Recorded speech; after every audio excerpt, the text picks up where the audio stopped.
তেওঁলোকে আচলতে বিবাহটোতো বহু আগতে তেওঁলোকৰ হৈ গ'ল, কিন্তু সামাজিক নীতি নিয়মখিনি হোৱা নাই। আৰু সামাজিক নীতি নিয়মখিনি নোহোৱাৰ কাৰণে তেওঁলোকে সমাজত আহিলেও কিছু পিছত থাকিবলগীয়া হয়। যিখিনি ভকতক সেৱা আগবঢ়াব লাগে তেওঁলোকে সেই সুবিধাখিনি ল'ব নোৱাৰে। গতিকে ব্যক্তিগতভাৱে তেওঁলোকে বিবাহ হ'বলৈ যাওঁতেও তেওঁলোকৰ পৰিচালনাৰ ক্ষেত্ৰত কিছু অসুবিধা আছে।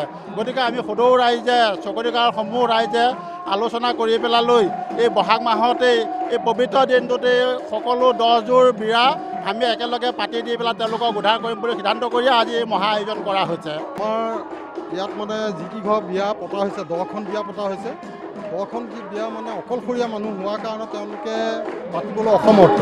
আৰু পৰিচালনা কৰা মানুহৰ অভাৱৰ কাৰণে তেওঁলোকে বহুত দিন মানে বিয়া নোহোৱাকৈ থাকিবলগীয়া হৈছে। সেয়েহে আমি ৰাইজ সকলো বহি পেলাই আমি এটা সিদ্ধান্ত ল'লোঁ যে আমাৰ যিখিনি মানুহ মানে অবিয়াই হৈ আছে তেওঁলোকক মানে আমি উদ্ধাৰ কৰিবৰ কাৰণে আমি সকলো একগোট হৈ পেলাই আজি এই বিবাহটো আমি আয়োজন কৰা হৈছে নামঘৰতে। অসুবিধা বিবাহ যদি নহয় তাৰমানে সমাজত বহুত অসুবিধা হয়।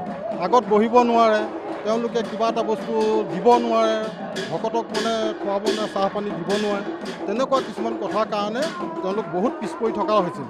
সেইকাৰণে আজি ৰাইজ সকলো গোট খাই লৈ পেলাই আজি আমাৰ ভৰি মন্দিৰতে আমি বিবাহখন আয়োজন কৰিছোঁ। ৰাইজে মিলি কৰিছোঁ।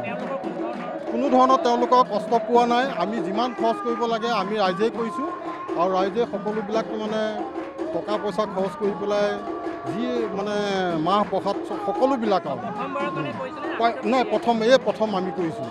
আমি মানে কিছু মানে হেৰিয়াৰ কাৰণে মানে তেওঁলোকে যি সমাজৰ পৰা যিখিনি মানে সামাজিক যিখিনি নিয়ম নীতি সেইখিনি হেৰি কৰি পেলাই মানে আলোচনা কৰি পেলাই যে আমি তেওঁলোকক আমাৰ সমাজৰ মাজত এঘৰীয়া নকৰি পেলাই আমি সকলো মিলি প্ৰীতি থাকিবৰ কাৰণে আমি এই আয়োজন কৰা হৈছে।